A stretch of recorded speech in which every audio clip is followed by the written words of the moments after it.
Hey, what's up, everybody? It's your boy Proftrof, and we're back again with another Salmonella video. This is lesser known Christmas folklore characters. I have no idea what we're gonna see.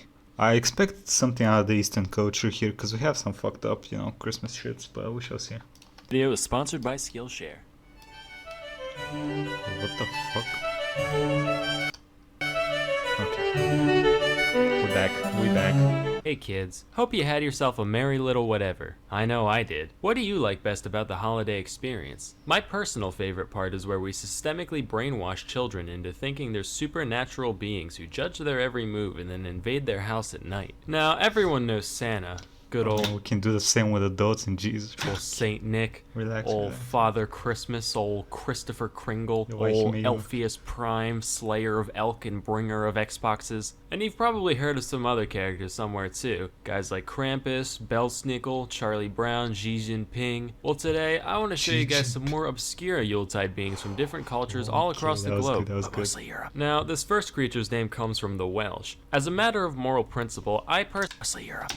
Aw, well, kind of features Eastern, I guess. Now, this first creature's name comes from the Welsh. As a matter of moral principle, I personally don't Marilud. formally recognize the Welsh language. Maybe someday they'll figure out how W's and Y's work, then it'll be a different story, but for the time being, you'll have to excuse me for not condoning bullshit like this. So the thing allegedly called Marilud isn't a true mythical creature per se, but more so a tradition carried out for at least the past few centuries in South Wales. No, I mean Old South Wales. This is how it works. Every holiday season, the village rapscallion will take a horse's skull and affix it to the end of a pole. Kinda like one of these things, except, awful. The skull is typically decorated in some way, and sometimes they put in a lever so you can make the mouth move on its own. Then a white sheet is draped over the pole and its holder, thus giving the illusion that Famine Oi. himself has come to destroy all your figgy pudding. From here, one would think that the nightly festivities would include welshing your trousers and repenting for a lifetime Welshing of naughtiness, trousers. but no, it gets better. You know that whole mouth moving thing? Turns out that's not just for taking wild snaps at the faces of innocent children. The Madi Luid and its party of caretakers will go around to random houses and sing a song about wanting to be let inside. The inhabitants are then expected to sing back with excuses as to why they don't want this abomination in their home. All in rhyme, of course. How about shooting them? This goes back Yeah, and it's a forth joke, until chill, either chill. the Madi Luid gives up or the party's invited in, at which point they get to raid your pantry and drink all your beer. So if you ever find yourself Okay, not joking, I will shoot them. rap battling a horse skull in South Rap. Wales, don't panic.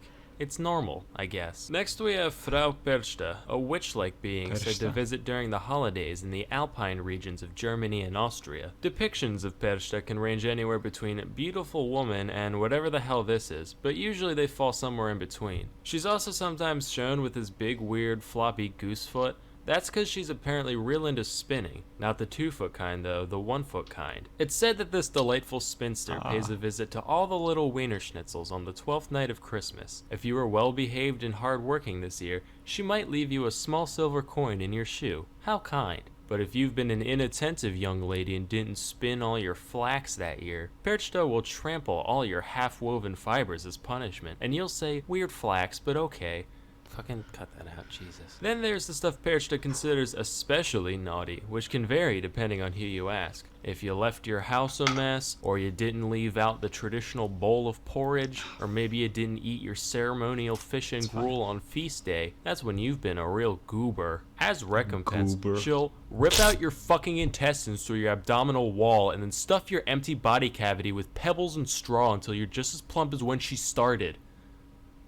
So, you win some, you lose some. Nobody knows what she Jimmy, what does the with your fuck? freshly harvested innards after she leaves. But being that she why is lives it in the mountains so- and has an obsession with thread making, I think we can all infer the obvious truth. Of course, no discussion of folklore of any kind can truly be complete without taking a look at Iceland. Between the centuries of isolation and the volcanic Hoodlop. fumes constantly spilling out over the countryside, it's no wonder that they're one of the world's biggest exporters of whack-ass mythology. Seriously, according to one 1998 survey, over 54% elves. of Icelandic citizens said they believed in elves. Let me repeat that just so we're all clear. I mean, okay, Icelandic people are tall as fuck. Maybe they think elves are like short people. Maybe we're elves, okay.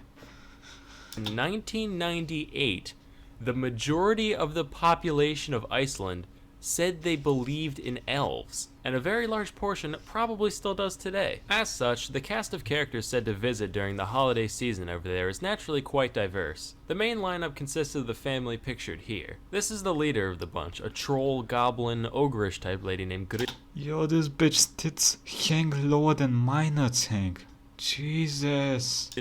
Grilla just fucking eats kids. That's it. She's said to prefer the naughty ones, but as long as it's small and made out of kid, she's game. Then you got her husband, Le Palu, who lives with her in her cave, generally considered to be equally ogreish. When the holidays roll around, if there's no soot in your fireplace, he'll reward you with a pickled herring. But if it's dirty, he'll scoop up the ash and dump it in your bed. Ooh. Nah, just messing with you. None of that's true. He also just eats children. The couple also has a giant cat called, this. The cat's main concern is whether or not a person received new clothes for Christmas. Pretty hypocritical considering it walks around naked all the time, but whatever. True. Anyway, if you got new clothes, then good for you. You got new clothes. On the other hand, if you didn't get any, well, can you guess what he does? Eat kids. Take a wild stab?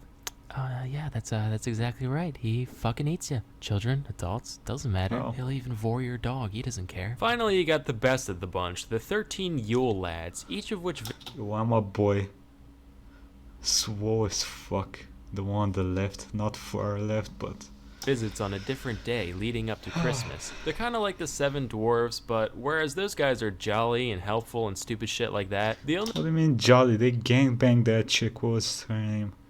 The one that kisses the prince. Yeah, maybe I watched it different. The real goal of the Yule lads is to harass and inconvenience people as much as possible, and each one has a unique way that they go about doing that. I'm going to go through all 13. Now please remember, I am making none of this up. I'm not even going to try to say the Icelandic names, so I'll just give you guys the English translations, which are very apt, by the way. First, you got Sheepcoat Clod, who goes around harassing sheep, but he's easy to catch on account of his peg legs. Then there's Gully Gulk, who hides in gullies to steal milk from your cows. There's Stubby, he's real short. He eats the leftover crust out of pie pans. This one's called Spoon Licker. He licks spoons. He's also incredibly thin on account of malnutrition for some reason. There's Pot Scraper, he scrapes pots. And Bowl Licker, who's like Spoon Licker. The key difference here being he licks bowls. You got Door Slammer, who slams doors in the middle of the night. And then Skyr Gobbler, who gobbles up all your skyr, which is like a Nordic yogurt type thing. Whoa, who's that up in the rafters? It's Sausage Swiper, of course. Here to swipe your sausages. And who's that in the windows? You bet your ass it's Window Peeper. Look at him peep. And who could forget our favorite, Doorway Sniffer, who sniffs your doorway with his giant freakish... I thought it was gonna be something else, something a little... Okay, let's chill. Do not make the joke, YouTube's not gonna enjoy it. Do not make the joke. Resist the temptation. Y'all know what the fuck I mean, okay? Starts with J and ends on a W. Nose to seek out bread. There's Meat Hook, he steals your meat with a hook. And finally, Candle Stealer, who fucking, you get the picture. So, if you know some kids who just won't behave, maybe it's time to take a page out of Iceland's book come next holiday season. Now remember, your friend dressed up as Grilla doesn't have to actually eat the kids. Just bite them a couple times, that'll be enough. Anyway, with New Year's right around the corner, the time comes to make our New Year's resolutions. While you may spend New Year's Eve getting hella turnt, why not spend New Year's Day getting hella learnt? You can do just that with Skillshare.org. Skillshare is an online learning community with over 25,000... Okay, Sam. If I had taken this course, this video would have been out, before Christmas. These people who for today, till next time. Okay, well, that was lesser known Christmas folklore characters. I was hoping he would go for at least something out of Eastern Europe, but he did not. Massive disappointment, but it's okay. It is okay. At least we found out why Iceland's so weird. Jesus. Anyway, like, comment, subscribe. Let me know what y'all think about the video, and I'll see you next time, everybody. Have a nice fucking day.